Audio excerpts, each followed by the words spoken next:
How's it going, guys? It's Kass. As always, if you've been enjoying my content, then hit that subscribe button. So at the beginning of patch 9.0, Blizzard thought it would be a good idea to implement a system where they capped a lot of the higher damage dealing AOE spells in the game. This was a decision made basically without any community feedback, and when there was community feedback, it was all negative for these changes. These changes were never really anything anyone wanted, and realistically it wasn't even a good idea for game design and feel of the class. Coming into patch 9.1.5, Blizzard has decided to revert these changes, kind of. Basically, what they'll do is they'll do something similar to what iBeam is currently, and making it so that after you hit 5 targets, you're going to be doing less damage with these abilities. What this does is it makes it so you can obviously do more damage to more packs. However, we don't necessarily know these numbers yet, so realistically, this could be a change that isn't actually felt that much whenever you are fighting more than 5 targets at once. The main thing that I want to point out here is that this does make it so on hit effects will still be able to apply, which will make it so some specific AoE abilities that also apply dots or specific on hit effects that aren't going to be tuned by these numbers are just significantly better than other hit abilities that only do the straight up damage. Since this is a Demon Hunter focused channel, we're just going to talk about the Demon Hunter specific changes to this.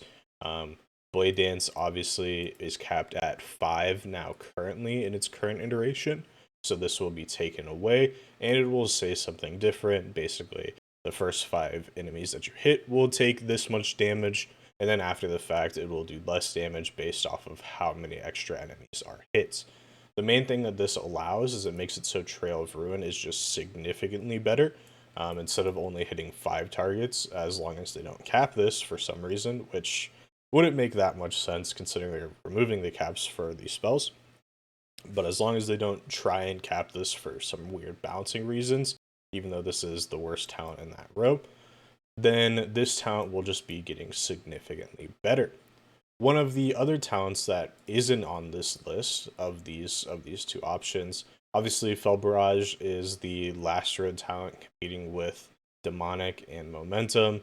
Realistically, this talent's probably never going to be good.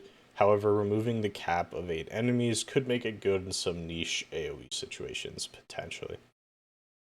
But anyway, moving on from this list here, we have Glaive Tempest, and I'm shocked that this wasn't actually mentioned in here, and I really hope this doesn't go under the radar and hope that Glaive Tempest gets some love in this situation, because this is an ability that was created in Shadowlands, so it already had the changes of the AoE cap in mind, and it was built in directly to the ability. I think this ability should not have a cap. Potentially, it should lose a little bit of damage in those cases, but a lot of this ability relies on your ability of the tank to be able to pull in monsters tight enough to be able to hit it all with Glaive Tempest anyway.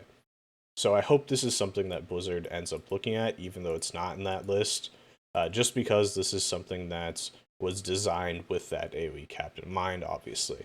Because if it wasn't, then we would have just gotten the artifact ability from Legion, copy pasted into a talent, which is basically what this is, except I can't remember if that one cost Fury. Overall, this is a positive change. I really hope that this isn't just like Blizzard kind of just taking the L, for lack of a better term. I hope that Blizzard realizes why this was a bad change to begin with, and why it's good to re-implement these abilities for just character feel in general. Because if you're doing a big wide slash like something like Blade Dance, or even something like Frozen Orb, which is literally just an orb that radiates damage all around it, or even Blade Storm, which is just a big ass blade that does damage to everything in a circle, it wouldn't make sense for anything that shows a large AoE to be only hitting a few targets in that range. As always, if you liked the video, leave a like. If you didn't like the video, F5 refresh, try it again. Maybe like the second time. Have a good one.